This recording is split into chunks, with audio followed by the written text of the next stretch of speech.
Very quickly move to our last session, which is actually on the cardio-oncology diagnostics, cardioprotection, and GDMT.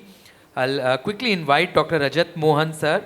Sir is a senior consultant interventional cardiologist and director of non-invasive cardiology at Sir Gangaram Hospital, New Delhi. And sir will be speaking on the Sucker MRI trial.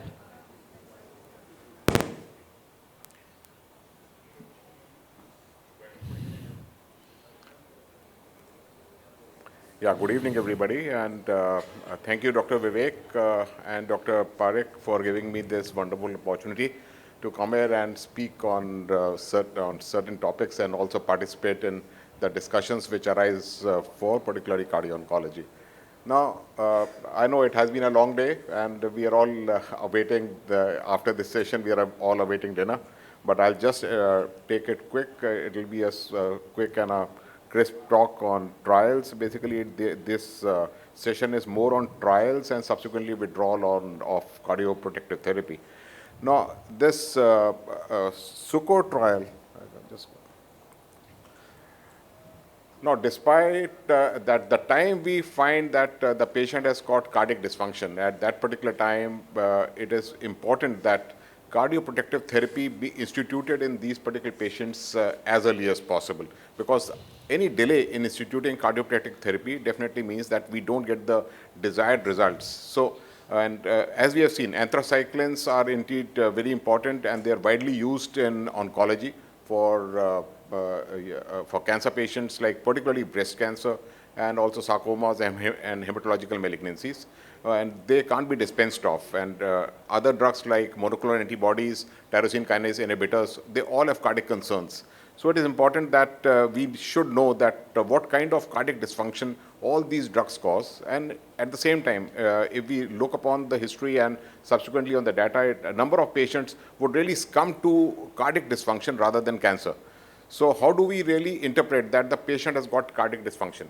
Now, the best way, one is that the clinical way, the patient comes with heart failure and we know that, okay, the patient has cardiac dysfunction and subsequently the patient is treated. But if the patient doesn't really have symptomatic cardiac dysfunction, then on echo we do a left ventricular ejection fraction. And it is important and it has to be done reliably. But the problem with LVF is that the reliability is, and sequential testing is not very good. And at the same time, there is good amount of inter and intra-observer variability during test and retest. So we then embark upon the next kind of modality, which is an MRI, which is definitely indeed better because of the crisp images what we get, and it has got the ability to detect changes in less than 4% also, by less than 4% too. But it is not easy to get MRI done also in all the patients. You can do an MRI maybe once a year or something, but you cannot do a sequential testing by doing an MRI. So another modality now, what we have is a GLS, which possibly is more robust and more reproducible. The chances of differing the variability also from one person to another may be less, but there is a lack of consensus whether isolated changes in GLS, they would warrant cardioprotection or not.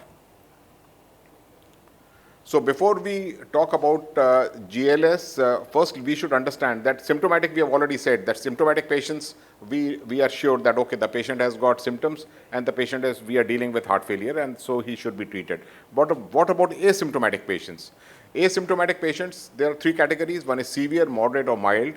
Severe, if the LVF is less than 40%, mild, if we say, these are European Society guidelines which tell that how do we ascertain that what is the severity of cardiac dysfunction.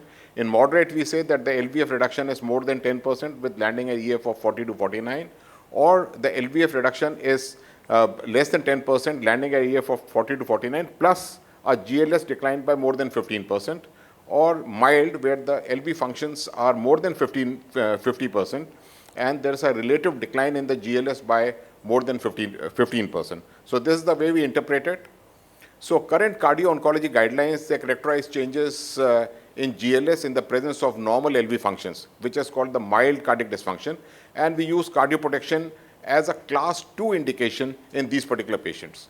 So this particular trial, the SUCO trial, it shows the isolated change in GLS and use of cardioprotection does it limit decrement in MRI measured LVF and development of cardiac dysfunction at 12 months? So this is what is exactly what is to be done in this SUCOR MRI trial. So most patients after chemotherapy, most patients were expected to show no change in left ventricular ejection fraction, which would be more than 15%. Some were expected to show over dysfunction, whereby the EF becomes very less, 40 to 49, or even at times less than 40%. But the remainder are expected to show subclinical dysfunction. We need to pick up these particular patients who show subclinical dysfunction and which is best evidenced by GLS changes. And in SUCOR trial, MRI trial, we took, instead of taking 15%, we took a 12% relative reduction in the GLS. So guidelines support the use of cardioprotection in reduced LVF, but there is no clarity on treatment of those with isolated reduction of GLS. So what is the inclusion criteria? The inclusion criteria were very clear that patients either pending or active anthracycline treatment along with other potential cardiotoxic chemotherapies like trastuzumab or tyrosine kinase inhibitors, and or cumulative anthracycline doses more than 450, and or current chest radiotherapy and past anthracycline or radiotherapy done, or the patient already has heart failure, risk of heart failure, particularly in patients where the age is more, or the patient has diabetes mellitus, hypertension, or previous cardiac injury. So these are the different scenarios whereby we tend to include these patients into the, they had included the patient into the study. Exclusion criteria were history of previous heart failure, baseline 3D echocardiography, left ventricular ejection fraction more than 50, less than 50%, or valvular stenosis or regurgitation which is of more than moderate grade in severity. So how did they randomize the patients? Patients at risk of cardiac dysfunction. There were 333 patients. 191 patients, they neither had fall in ejection fraction or neither had a GLS which was less. In the next 12 patients, they had GLS which was decreased and the LVF was also less. But in the middle group, that is where the GLS was less, but the EF was normal. So this is where we are trying to see for subclinical cardiac dysfunction. They were randomized 1:1, whereby 49 patients were given cardioprotective therapy and the other 56 patients were not, they were given a usual care.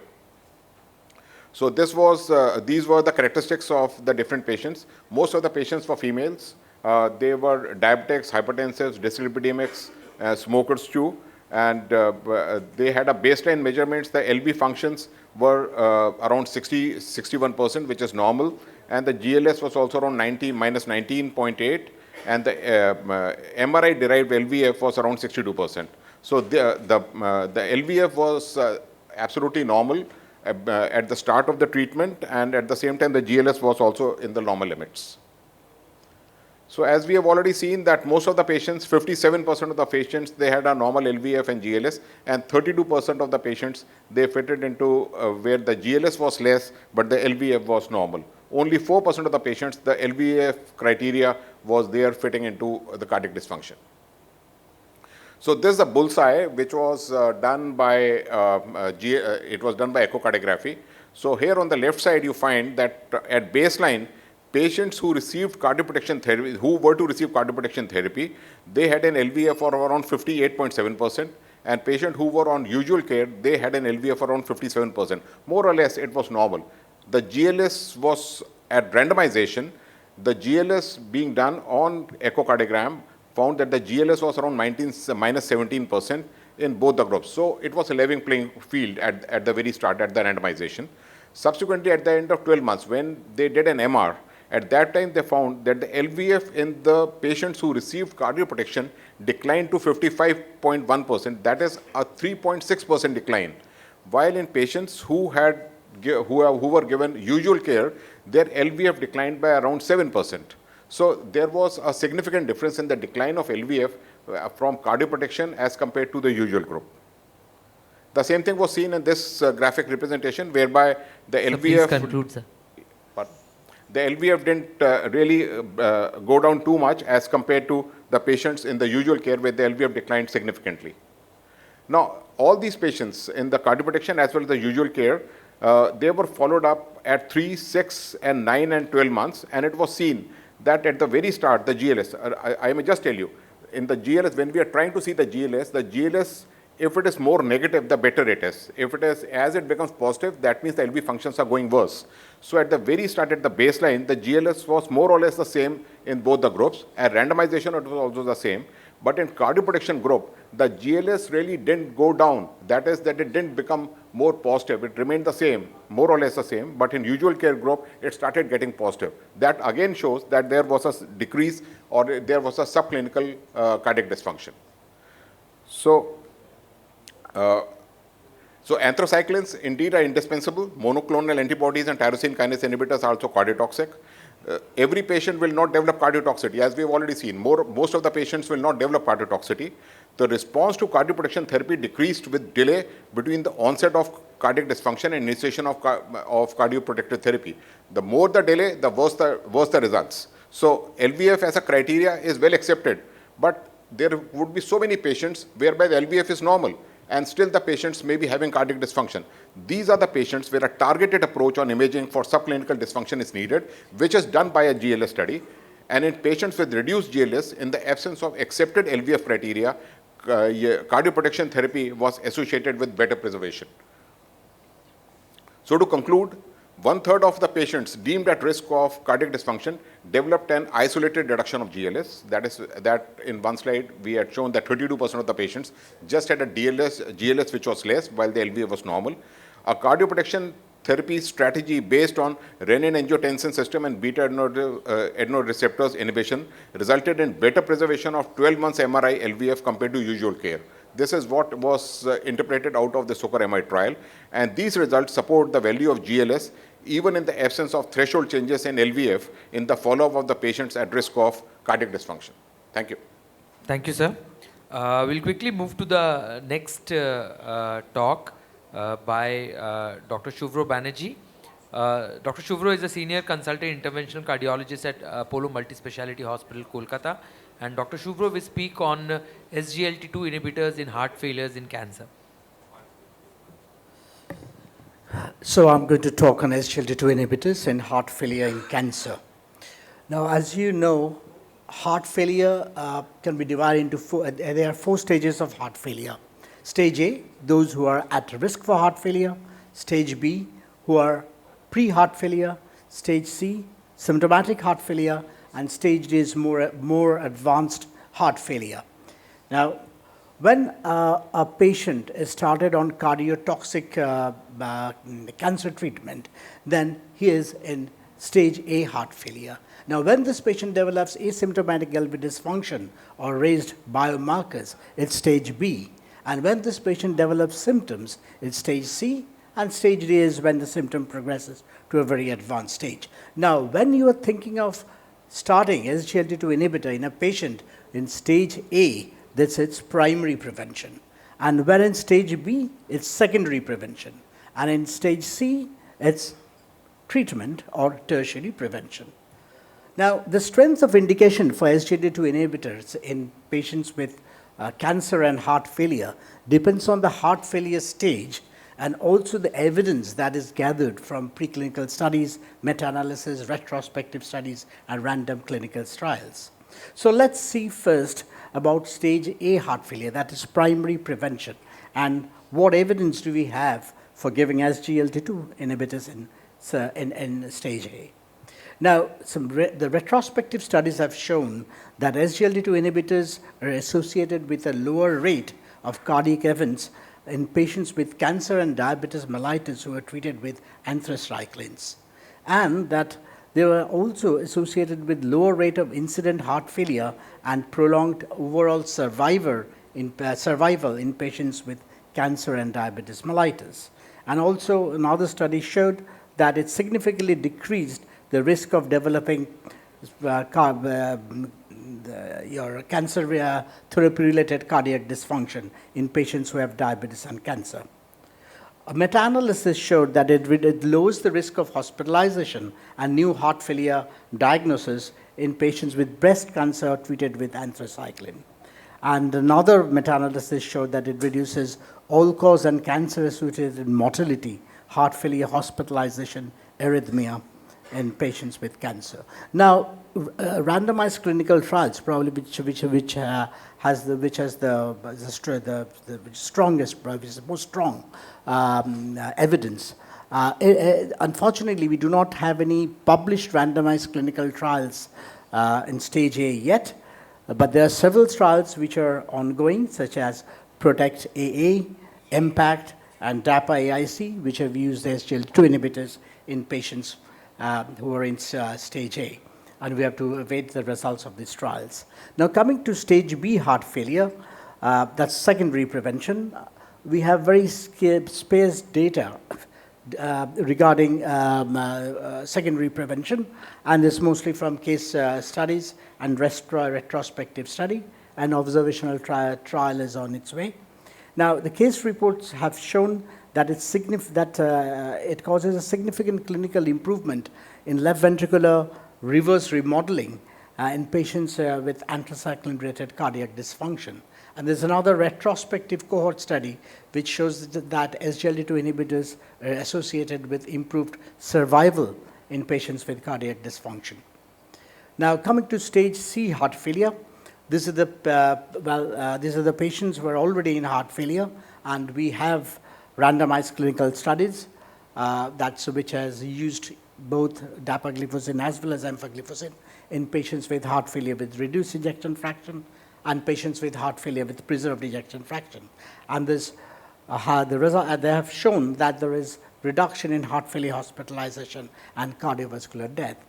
But again, these studies, mostly they excluded patients with cancer. So what we can say is we can just extrapolate the results from these studies to cancer patients.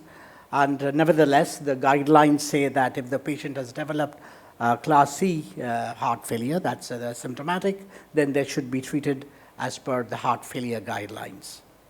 Now, these are the cardioprotective mechanisms through which, like SGLT2 inhibitors act in heart failure. But I think just for the interest of time, I'll just skip this. So in conclusion, for stage A heart failure, there's no RCTs available yet.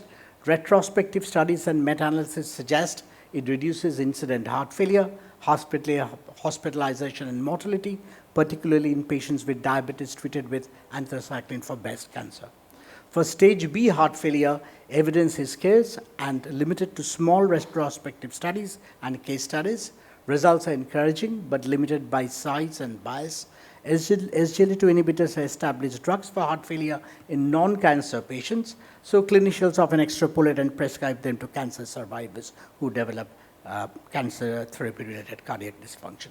And for stage C heart failure, use of SGLT2 inhibitors in symptomatic patients is well established. In non-cancer patients, however, as I've said before, Cardio-Oncology guidelines recommended guideline-directed medical therapy, which includes SGLT2 inhibitors in patients who have already developed stage C heart failure. Thank you.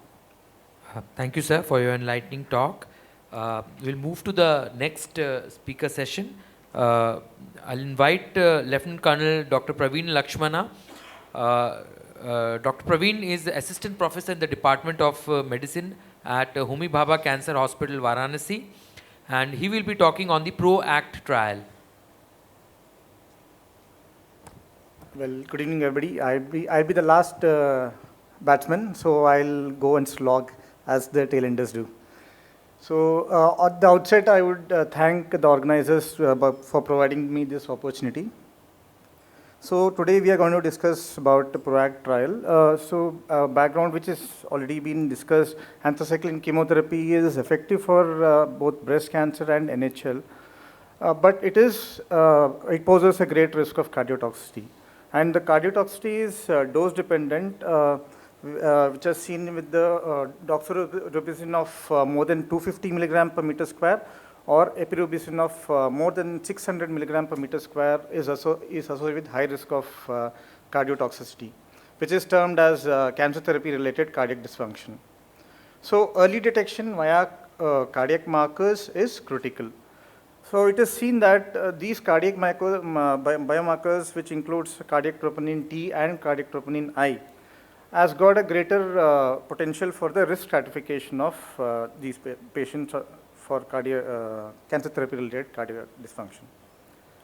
So with this, to evaluate the effectiveness of enalapril, which is an angiotensin-converting enzyme inhibitors in preventing cardiotoxicity during high-dose anthracycline chemotherapy, the hypothesis was enalapril may reduce myocardial injury and preserve cardiac function. So why was enalapril chosen? So as we all know that anthracycline toxicity is probably due to the generation of reactive oxygen species causing cell death. And these ACE inhibitors, what it does is it promotes nitric oxide and inhibits the production of angiotensin II. So whereby this decreases the production of reactive oxygen species. And ACE inhibitors and angiotensin inhibition are protective of apoptosis in the vascular endothelium and cardiac cells. So this has been seen in the various animal models. And enalapril is a reference standard ACE inhibitors and which has been extensively studied. Hence, enalapril was chosen. And also, this is the study from Milan, Italy, wherein in high-risk patients with undergoing high-dose chemotherapy, early treatment with enalapril, it seems to prevent the development of late cardiotoxicity. So then, why troponins was chosen? So, an audit data from 36 patients and 143 samples showed a positive troponin T in 47% of the patients who received more than 300 milligram per meter square of anthracyclines in 6-cycle regimen. And that's how 6-cycle chemo regimen was chosen, and then troponins for to know the cardiac dysfunction. So troponin correlates with subsequent changes in LV function, and importantly that a negative troponin during and after at 1 month post chemotherapy essentially excludes significant cardiotoxicity. So the study was prospective, multi-center involving 13 centers in NHS across England. It was an open label, observer blinded and randomized control trial. And here there are 111 patients with breast cancer or NHL undergoing 6 cycles of chemotherapy with a dose of 300 milligram per meter square doxorubicin equivalents. And these patients were randomized into 2 groups. The intervention group received enalapril starting from 2.5 milligrams BD to dose of 10 milligrams BD. And the control group received standard of care without enalapril. The primary endpoint was defined as myocardial injury with the cardiac troponin T levels, which was considered to be more than 14 nanogram per liter for the myocardial injury. And the secondary outcomes were elevated cardiac troponin I levels, the baseline fall in the GLS from baseline, then fall in LV ejection fraction and cardiotoxicity rates. So all adult patients with histopathologically confirmed breast cancer and NHL were included in the study. And the basic essential exclusion criteria were patients who had previous cardiac dysfunction in the form of raised cardiac troponin or prior myocardial infarction or prior reduced ejection fraction were excluded from this study. And the patients who had contraindication to ACE inhibitors like renal artery stenosis, severe aortic stenosis, who were more prone for hypotension were excluded. And previous intolerance to ACE inhibitors like angioedema were also excluded. And known metastatic breast cancer patients were excluded from this study. And the previous exposure to other cancer chemotherapy patients like anthracyclines, trastuzumab were excluded. So the patients were randomized 1:1 to either standard care plus enalapril or standard care only by the members of the researcher team using a web-based randomization system which with concealed allocation. And the observer were blinded of the endpoints, whereas the analysis of cardiac troponin T and cardiac troponin I by laboratory staff were blinded to the patient's trial allocation, and the trial management team did not know the troponin results of the patients till the end of the trial. So this is the consort diagram, wherein earlier 318 patients with breast cancer or NHL were considered for the trial. Out of that, 124 patients consented, and out of this, 111 were randomized to 56 in the intervention group and 55 in the control group. So the various reasons for exclusion has been mentioned in the slide. So these were the baseline characteristics which were matched in both the intervention and control group.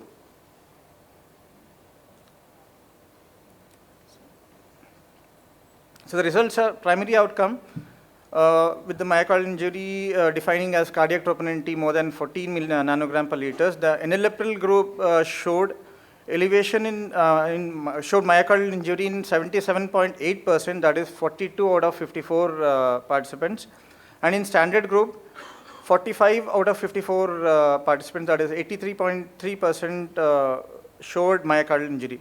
However, there was no statistical significance with a p-value of 0.41. And regarding the secondary outcome, cardiac troponin I elevation was found in 47.2% in the intervention group, whereas in standard group it was 45.3%, which was also not statistically significant. And GLS decline of more than 15% from the baseline. Enalapril in the enalapril group it was 21.3%, and in standard group it was 21.9%. And also in the decline in the ejection fraction, LV ejection fraction, and enalapril group showed 4.1% there was a reduction in the LV ejection fraction, whereas in standard group none of them had a reduction in the ejection fraction. So this is a similar the tabular column which shows the primary and the secondary endpoint. So here you can see in this graph there is a dose-response relationship between the anthracycline dose and the cardiac troponin I, and both the intervention group and the standard group goes hand in hand. So there is no statistical significance. Regarding to the secondary outcome of safety and adverse outcomes, enalapril-related adverse events were seen in 37. Because of that, 9 discontinued from the study. And there were serious adverse events unrelated to the enalapril, which was present in both the intervention group and the standard care group, 30 per group. And there was no major safety concerns with the enalapril. So the key findings are enalapril did not prevent cardiotoxicity or improve cardiac functions. High cardiotoxicity rates in both groups confirm anthracycline risk. So what are its implications? Enalapril, it is not effective for cardiotoxicity prevention during high dose anthracycline therapy. So hence routine use of enalapril is not recommended for the primary prevention of the cancer therapy related cardiac dysfunction. So we need to do a further research to search the alternative for cardioprotective strategies. So the limitations of the study were it was a open label. Yes, this is the last slide, sir. So it's an open label design. So if it was a placebo controlled, it would have been better. So it would have reduced the bias, and it had a reduced statistical power. So it was reduced to 80% because of the COVID scenario and the lesson recruitment. And inclusion of 2 cancer types definitely is a limitation, and it was just the limited follow-up of 1 month. So hence the greater duration has to be there. So thank you. Thank you, sir. We'll invite our next speaker, Dr. Sujit Kamtalwar. Dr. Sujit is Associate Professor in the Department of General Medicine at ACTREC, Kharghar, Mumbai. And he will be talking on sacubitril valsartan, the SARA study and the PRADA-2 study. Good evening, everyone. Thank you, sir, for this opportunity. Don't worry, I'll be very quick in this. So, we were discussing that cancer is an evolving major cause of morbidity and mortality in all across the globe, having a significant impact on the GDP. So, managing cancer therapy related complications adds an additional financial burdens to the patients. So cardio-oncology outlines current evidence and expert consensus regarding the definition, diagnostic criteria, treatment strategies, and preventive measures for cancer therapy. Cancer therapy related cardiovascular toxicity. Because few trials exist in this area, many decisions must be based on expert consensus rather than the strong evidence. I think all these things have been extensively discussed by earlier speakers. I will skip all these things. Now coming to the cardiac biomarkers, over last few decades it has been proved that troponin I is a biomarker having so it has been found that measurements where serial biomarkers monitoring has predicted the further declining LVF in the cardiotoxic chemotherapy drugs. So same goes with the natriuretic peptides. Now coming to the cardioprotective therapies in cardio-oncology. So advances in cardio-oncology therapies have improved survival outcomes, but also increased the incidence of cancer therapy-related cardiac dysfunction, a major determinant of morbidity and mortality in cancer patients. So there is an interesting finding that with optimized heart failure management, patients with cardiac toxicity-related cardiac dysfunction achieved a long-term survival comparable to that of individuals without non-ischemic dilated cardiomyopathy with 5 and 10-year comparable survival rate. So coming to the today's drug, sacubitril and valsartan. So sacubitril/valsartan is the first agent approved in the new class of the drug called angiotensin receptor neprilysin inhibitor. The medication is FDA approved to treat the patients with chronic heart failure with reduced ejection fraction in NYHA class 2, 3 and 4. In 2022, AHA-ACC guidelines recommend using sacubitril/valsartan to manage patients with heart failure with preserved ejection fraction. Sacubitril/valsartan is also FDA approved for pediatric cases with heart failure. So, sacubitril and valsartan. Sacubitril is a neprilysin inhibitor, valsartan is an ARB. When sacubitril is used, levels of angiotensin will go up. So for that, it has to be combined with valsartan. So finally, sacubitril/valsartan will reduce the RAS system, inhibit neprilysin, and resulting in elevated levels of natriuretic brain peptides and protection of the heart by inhibiting cyclic GMP cycles. So coming to the PRADA study. So it is sacubitril/valsartan and prevention of cardiac dysfunction during adjuvant breast cancer therapy, the PRADA-2 randomized clinical trial. PRADA-2 was a randomized parallel group placebo-controlled double-blind multi-center trial. It was conducted at 4 academic centers in Norway. It evaluates the cardioprotective effect of sacubitril/valsartan versus placebo. So sacubitril/valsartan was introduced at the first step of randomization. So primary outcomes were, the primary outcome was change in left ventricular ejection fraction by cardiovascular cardiac MRI from prior to initiation of chemotherapy to 18 months after. Secondary outcomes were change in GLS, circulating cardiac troponins, and NT-proBNP. Women aged more than 18 years or older with early breast cancer were included. Patients were examined prior to start of neoadjuvant chemotherapy, after completion of anthracycline, that is 3 months, and 18 months after randomization. So during each visit, patients were examined with cardiac MR, 2D echo, and blood samples for biomarker assessment. So primary results were the left ventricular ejection fraction as assessed by cardiac MR remained relatively stable in sacubitril/valsartan group throughout the study. In contrast, there was a mild gradual decline in the placebo group. The overall decline in the left ventricular ejection fraction from randomization to 18 months was 2.2 percentage points in placebo group and 1.1 percentage point in the sacubitril/valsartan group. The between group difference was 1.1%, which was not statistically significant. Later, the patients were stratified as per HER2 positivity. In the primary analysis, left ventricular ejection fraction remained stable in sacubitril/valsartan group throughout the study. So there is 59.6% at baseline versus 59.4% after 18 months. In contrast, there was a progressive and more marked decline in the placebo group, 59% points at baseline versus 55.2% points at the end of 18 months. So there was a difference of 3.6% points. Thus, despite a greater difference in the point estimates than the overall cohort, the difference between the groups was not significant. So, other prospective subgroups was defined with cardiac biomarkers. Subgroups with detectable cardiac troponins, the reduction in left ventricular ejection fraction was greater in the sacubitril valsartan group. Troponin I and NT-proBNP were normal at the baseline. Both the groups, cardiac troponins increased after completion of anthracycline therapy, followed by a steady decline till the last visit. In contrast, concentration of NT-proBNP were gradually increased gradually from baseline to 18 months in the placebo group. In summary, from randomization to 18 months, increase in the log transfer concentrations of the cardiac troponin I and NT-proBNP were greater in the placebo group. Coming to secondary outcomes. At baseline, normal and well balanced between the groups.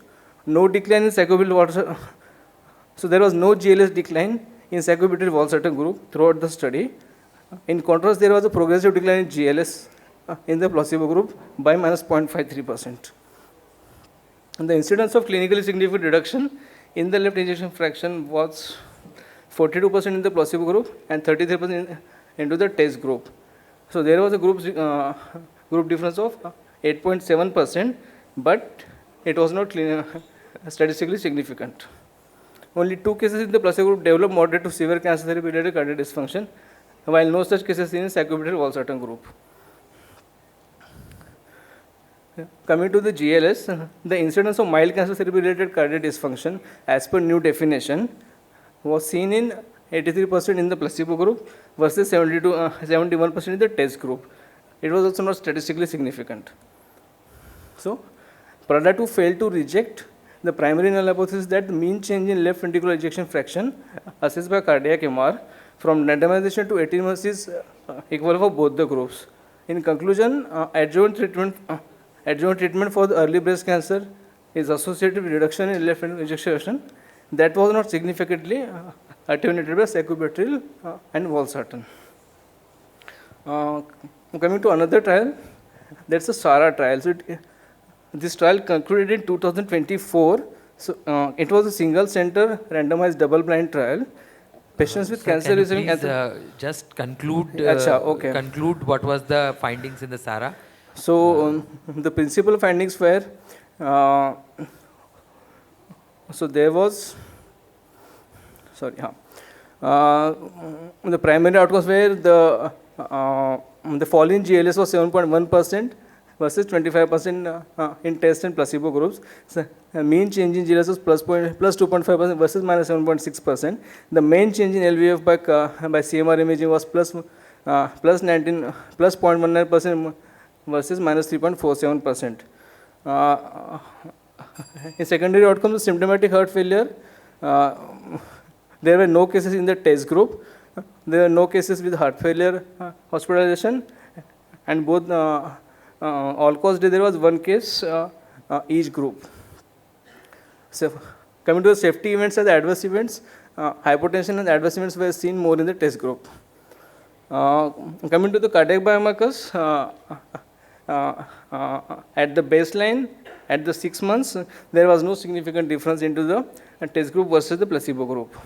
Interpretation, the role of new normal agents in primary prevention of the secondary cardiovascularity is very uncertain. The current data suggests that sacubitril valsartan may prevent subclinical LV systolic dysfunction. So these are the few studies which fail to tell that beta blockers, ACE inhibitors, or ARBs have any effect on LVF difference. So take-home message is timely and precise intervention may make a difference, and the findings reflect the increasing recognition in the cardio-oncology that precision-based intervention may yield greater benefits than applying treatment uniformly across all the patients. Thank you. Thank you. So with this, we come to the last speaker session. The last speaker is Dr. Rajat Kar, who is a junior a consultant intervention cardiologist at Narayana Health, Howrah. And Dr. Rajat would be speaking on withdrawal of cardioprotective therapy after improvement of CT-RCT. So, good evening, respected listeners. I am Dr. Rajat Kaur from NH Super Specialty Hospital, Howrah. So, my topic of discussion is prognosis after withdrawal of cardioprotective therapy in patient with improved cancer therapeutics related cardiac dysfunction, that is CT-RCT. So, this is the publication. Now, background that is the advance in cancer treatment have led to more cancer survivors. So, there is a, however, these treatments can cause CT-RCT, and cardioprotective therapy using standard heart failure medications is started to help recover cardiac function. Now, the clinical problem is the patient whose cardiac function recovers with CPT is unknown if stopping of these medications is safe or not. So, why to stop? There is long-term CPT that is costly, obviously less compliant. There are some side effects, the blood pressure, low blood pressure, dyselectrolytemia, kidney injury. It adds to polypharmacy and no robust data that CPT is the only answer to CT-RCT. The study objective and design is to assess the prognosis after CPT withdrawal in patients who showed improvement in their CT-RCT, that is included 134 patients with improved CT-RCT, that is divided into two groups, continued groups, that is 90 patients who continued their CPT, withdrawal group 44 patients who stopped or reduced their CPT. The key definition, as you all know, there is 10 percentage points decline from baseline or below 55%, and CT-RCT, it is increase in LVF was more than or equal to 10 percentage point from the time of the CT-RCT diagnosis. The primary endpoint, major clinical events or hospitalization due to heart failure or a decrease in LVA by more than or equal to 10 percentage points, and all measures within 2 years after LVA had improved. The key finding one, that is withdrawing CPT was associated with worse clinical outcome. That is a first finding, that is a 3-fold higher risk of experiencing a major cardiac event with a hazard ratio 3.0. And the risk was consistent across the both parts of the primary endpoint. The withdrawn group had a higher rate of hospitalization of heart failure. And key findings too, that is the baseline LVF at the time of their CT-RCT diagnosis, milder dysfunction, that is baseline LVF of 45 to 55, and more severe dysfunction, baseline LVF less than 45% had. Now, the patient who started with milder dysfunction, CPT withdrawal appeared to be safe. There is no statistically significant difference between the continued group and withdrawn group. But when there is more severe dysfunction, there is obviously statistically significant difference between the continued group and withdrawal group. And this is the central illustration which I have already mentioned. So, other predictors from this study, that is withdrawal of CPT, it is a major cardiac event. The baseline LVF, that is more severe baseline LVF, that will be the more severe at diagnosis, and anthracycline cumulative dose more than 250 milligram per meter square, and the shorter duration of CPT before withdrawal. These are all the predictors of adverse outcome. So, conclusion and takeaways, that is a patient who discontinued CPT after their CT-RCT improved experienced worse clinical outcomes. The recovery of LVF may not be a true cure, especially when those with more severe initial damage, and the further randomization control trials are needed to confirm these findings. Thank you, sir. Thank you, Dr. Rajat, for a very crisp, presentation. Having an intervention cardiologist being a moderator is very risky. And that is what has happened, that our moderator for the session, Dr. Deepak, had to go for an urgent intervention, so he is currently not available for moderation. So we will be quickly wrapping up, but I would still allow questions from the audience to embark upon all these papers so that we can have a brief discussion. Dr. Amish Vora sir, please, you wanted to ask something. So I wanted to ask the entire audience, in fact, there are two questions. One is, that means the primary prevention, either with enalapril or sacubitril valsartan, has not shown to be any benefit. So that means we should not unnecessarily subject these patients for either ARNI or enalapril. Is that correct? That is the bottom line what we take of that. Second thing, I wanted to know all the physician and the cardiologist opinion about SGLT2 inhibitors. Where do we stand today in terms of the cardio-oncology? We are talking only of oncology. So where do we stand today? Correct. So maybe Dr. Rajat and Dr. Sheila or Dr. Anupita. So I totally agree with you, Dr. Amish, that the clinical trials that we discussed today, whether it is SARA, whether it is PRADA, or whether it is the PRO-ACT, they have not clearly met the primary endpoint. But is there a selected subgroup in the entire cohort where actually there was a benefit? And when you ask this question, and when you so supplement your answer to a select subgroup of patients where you are looking at an improvement in certain selected criteria, for example, a GLS which is measured by MRI, or whether trying to stop a decline or an increase in the cardiac biomarker, or both combined. I think there is a select subgroup of patients that does benefit from this CPT, and maybe our cardiologist would sort of answer that. See, the first thing regarding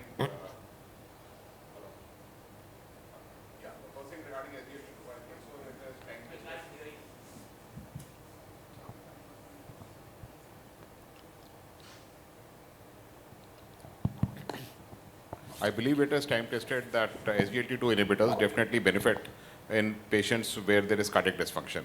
And it really extrapolates also into cardio-oncology too. That SGLT2 would be one of the cornerstones of treatment for cardiac dysfunction. Regarding this ARNI as such, well, PRADA study did not show that any benefits. SARA did show possibly some benefits, and but all these groups as such, they have not really become standard of care subsequently, that ARNI should be started right at the very start of treatment with anthracyclines. So as such, enalapril also, this PROACT study was initiated after a small group did show that there was an increase in, that there was significant cardiac protection after enalapril, but PROACT did not show that. So these are very small studies otherwise, and they have not really come out into the text that these would be really given in patients where the cardiac dysfunction is there. Yeah. Yeah. See, basically, this is a problem, fundamental problem here. We are using drugs like enalapril, ACE inhibitors, ARBs, ARNIs, where these drugs actually work when the renin-angiotensin system goes wrong, overboard, renal perfusion faults, cardiac faults, then only these drugs are known to work, the only mechanism. So if trying to prevent, trying to shoot at a target which doesn't exist, doesn't make any sense. Any number of studies we can do, this is not going to work, but MRAs will work. MRAs can work because it will prevent fibrosis. SGLT2 may work because it can prevent fibrosis. Otherwise, ACE, ARB, ARNI is not going to work. So, but the neprilysin inhibitor part, which actually improves the natriuretic peptides, Yes. that really theoretically gives a big sort of things. For that to happen, for the central venous pressures to rise, the renin-angiotensin system should activate and overfire, and it should work negatively. Then only it will work. Correct. At the very start, when as such the cardiac dysfunction is not there, to start an ARNI at that particular time, I don't think so that it makes any sense. Because once the cardiac dysfunction starts, then obviously a GDMT should be there. So, Correct. so if I see in my day-to-day clinical practice experience, each alternate patient either has a deranged HbA1c or lipid profile or as abdominal obesity, everything. So if I get a chance, and he has a hypertension, so when we know this patient is going for further cancer-directed treatment for a long term, we optimize the patient. So we start with ACE inhibitors. Controlling his BP anyways an option, we have to put him on this. SGL2 we do start for diabetes when the patient has both. Now again, considering the patient is going to receive cancer directed treatment, we have to be careful about all the monitoring the serum electrolytes, urine routine microscopy. Those side effects has to be there. The patient always presents with anemia, tachycardia, high BP, there is borderline BP, deranged lipid profile, HbA1c. In that cases, patient is receiving drugs. So, How does it work? so generally we No, no, Pri- sir, it is it is there actual- in yeah, both primary as well primary, as the both secondary prevention. See, But there- I think, you know, No, the SGLT2 inhibitor, if you see the mechanism of action, still we don't know. There are 11 mechanisms of action of SGLT2. One. Second thing is, take out any paper. It reduces the severity of heart failure, reduces the hospitalization. It does not reduce the incidence of heart failure. Show me one single Yes, study so where Exactly. it one, showed. I think Dr. Shuvro did show one study where in the anthracycline treated group there was a, you know, decrease in the incidence of There was just the heart failure. biomarker and just that. You don't have the clinical outcome. Show me one study where, assuming anthracycline related, say there is 5% reduce in the symptomatic or heart failure, you have given SGLT2 as a primary prevention and it has reduced to 2%. You have to stop SGLT2 inhibitor when there is an acute illness, which will keep happening with chemotherapy patients. You have to stop SGLT2 inhibitor when there is a depletion of the volume, because you can't give when the patient is hypovolemic. You can't give when there is a renal dysfunction. there is I don't hyponatremia. think SGLT2 magic जितना दिखाया उतना कोई magic oncology में अभी मुझे No, तो sir, नहीं I दिखाया. totally agree, sir. SGLT2 inhibitors are difficult drugs to handle. Personally not speaking, difficult drug. you know, They are not difficult. SGLT should be used in the proper way. Correct. But if you want to prevent, if you want to shoot at a target which doesn't exist, it is not going to I shoot. think, sir, the major problem with these studies is that you know, you need a very long follow-up to actually make a difference. Really hard No, endpoint that should be- long follow-up. there should be are hard so endpoint. many No. different events that can come up. No. That, you know, eventually there are so many confounders that you may not actually achieve the outcome. No, see, and no, the actual outcome- incidence is so less that, you know, it is difficult to attribute it to One a way you single said drug. is right. One way you said it is right. Long term, when the patient develops cell dysfunction, this drug may work. When it's not there, it's not going to work. It is not going to work. All Yeah, these drugs yeah. are not for So primary prevention. basically give only if there is any other indication to And give, indication not for purpose of pure primary prevention. See, ACE or And I ARB, think, ma'am, when we're talking about primary prevention, we have to select our patients very carefully as to those who are actually at a very high risk and they have That's what- shown that's what- If- some if sort there of is a subclinical hypertension, if cardiac there is toxicity. So you are right. Unless you are directing that treatment to that Right. particular group, Yeah. and if you're using it in every patient, there is no use and you not will in be every over-treating patient. patients. So what No, I like what it- I get from all of you is that if there is no indication, do not start Yes, SGLT2. Yeah, right. Yes, correct. Now, Yeah. now my next question is, assuming a cancer patient without any cardiac history but with diabetes comes to you people, will you change the existing anti-diabetic to SGLT2? Correct. we follow the diabetic guidelines. When you treat Yeah, diabetes, yeah. treat with diabetes treatment. When somebody is treating with hypertension, treat hypertension. If you put ACE or ARB there, ACE and ARB can, in the HOP trial, it reduces the BP by 2 millimeters. They are not antihypertensives. So using them to prevent cardiac toxicity is stretching too much. No, but I totally agree, sir, that I do this in my practice, that whenever I'm starting my patients on anthracyclines or trastuzumab and they are on amlodipine for their hypertension, I do change it to a stronger ARB No. to control the hypertension. ARB You know? is not So a antihypertensive. I don't start them on Arnis, but I do start them on olmesartan or a telmisartan so as to They are control not the blood good. pressure. They are not good antihypertensive drugs. First thing. But, In sir, the- but they are first line, agents No, for they are not first line. anti-hypertension. They are not first line. In the When you're Indian treating scenario, hypertension, that's not first line. Dr. Vivek, in the Sir, Indian we can scenario, debate about the first line drugs of hypertension. so but, Dr. you know, Gopal, if, that if way if somebody you is see- starting it, they are not wrong. That way, if you see, there is not a single prescription which I have come across where people start with just metformin when it is indicated in a borderline low risk diabetes. Yes. Metformin alone is enough. I have not seen a single never. prescription. And what Dr. Vivek is saying, not a single prescription of antihypertensive management which is followed according to AHA. No, sir. In fact, what I will They are say is supposed that to follow there the are so many guidelines. diabetics who are still not started on statins. I see this day and night when our patients are diabetics and they are taking anti-diabetics, but there is no statin in the prescription. And what I have been taught in my MD 15 years back was that all patients of diabetes has to start But That's I not don't true. think That's that not is. true. I don't think You are that not is correct. true, Dr. Vivek. I don't Not think You are not every correct. diabetic should be started on statin. Sir, I the don't think LDL so. goals are that, and there are It is no, multi their this targets. effects. So don't take Sir, statin should be started if LDL is above 100 in diabetics, not for everyone.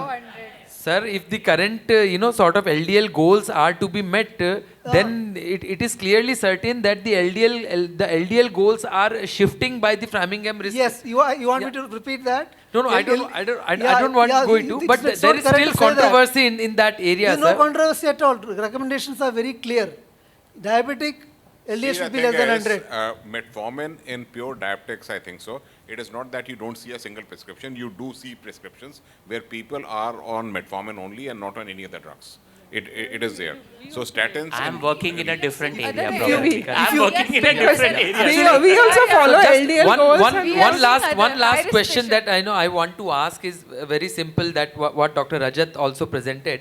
That there is a patient of trastuzumab who had a low ejection fraction, and you all would agree that it is an indication for starting cardioprotective treatment where patient is not symptomatic, but the ejection fraction has fallen. Everybody will start. Now, it's a very imperative question that if now when the ejection fraction has recovered, will you stop the cardioprotective treatment? This is exactly what he has answered, I think Yeah. so. He has answered this also very well. And I think so on the study, what, Yeah, what he has described, No, what we he has described in the study, continue. that Continue also. Yes. till the See, patient is on trastuzumab. If it is No, only even trastuzumab, when the patient has stopped trastuzumab, would you want to discontinue it right away? If you Some want to point of time Vivek, I can tell you this very clearly. If the patient has So it received depends only on case-to-case trastuzumab, basis. 96% of the patient will completely recover, you can stop. Correct. But if the patient has received anthracycline Yeah, before that, anthracycline, it then depends you cannot case-to-case stop. basis. Yeah. So I think he Case-to-case showed in the basis last has- slide that if there are high risk patients where Yes. if the ejection fraction has fallen below 45 or Yeah. the patients It were case-to-case also basis, put decision on has to be made anthracyclines case-to-case. along with trastuzumab. So those are It's those not high risk uniform. patients probably who whole want to whole continue. life they have to continue. No, I don't know till it's when. a- I mean, I would ask my I- cardiologist I- till they when. have There's a- to be, there's they a have to be fundamental continued difference. for long. It's a case-to-case They have to be, basis, you have to but manage it's I a also bit, don't know till when they have to Like, continue. what is the criteria I'll tell to you. stop it? There- Yeah, there- Dr. if- Rajat, you want to comment on when do you want to stop? Suppose there is a high risk patient. Patient has received anthracycline 250 million, 4 cycles of this. They have gone on to receive trastuzumab. There was a time when their ejection fraction fell to 45% and the trastuzumab was stopped. The patient was started on cardioprotective treatments and subsequently it recovered. The patient recovered. Now, till when would you want to continue the cardioprotective treatment? Sir, this has been not been answered in DCM patient, in our DCM patient also. So That's- the there are very four- clear answer. There are very clear answer. four pillar of- If- no, there are no set guidelines for this. Yes, sir. There are no set No, guidelines no, for this. Vivek, And Vivek. the thing is that the study, what he has quoted, it is a small Korean study. Yes, sir. But they have shown that which particular patients would require all these GDMT for a long time. Now, which particular drug to be withdrawn and would not, or the whole GDMT to be withdrawn, no set guidelines for this in any particular. So these are all controversial areas. But these It's are- not controversial. these are What I guidelines. understand If is we that treat- when I tell my patient, once you not are a diabetic, controversial. you are a diabetic for life, you have to continue No, these medicines. if you're And, treating a patient, Vivek, see, if you're treating a patient, the patient is going to have an active lifestyle, taking care of his health, having a disciplined lifestyle, exercising, and keeping his lipid profile and normal, we can take that thing and we can stop No, monitoring him, doctor, stop. I It strongly depends on disagree. patient. I think we can continue I this strongly debate disagree with over. you. I know. It's not possible. I don't think so. Over There drinks are, and there are any set guidelines. yeah, we can continue this So, debate so over I'll, drinks and dinner. No, you are I'll wrong. Vivek, I'll just close by why I asked this question. Once I had a patient of lymphoma. Patient also was diabetic, and patient came once with swelling of the face and breathlessness. I felt that there is a superior mediastinal syndrome, and then I realized there was no washout period of 72 hours before starting SGLT2. Patient actually had angioedema. And I started treating for mediastinal syndrome without realizing that this can be the angioedema because of SGLT. So sometimes these cross speciality, they teach us a lot of things. So let us all continue this.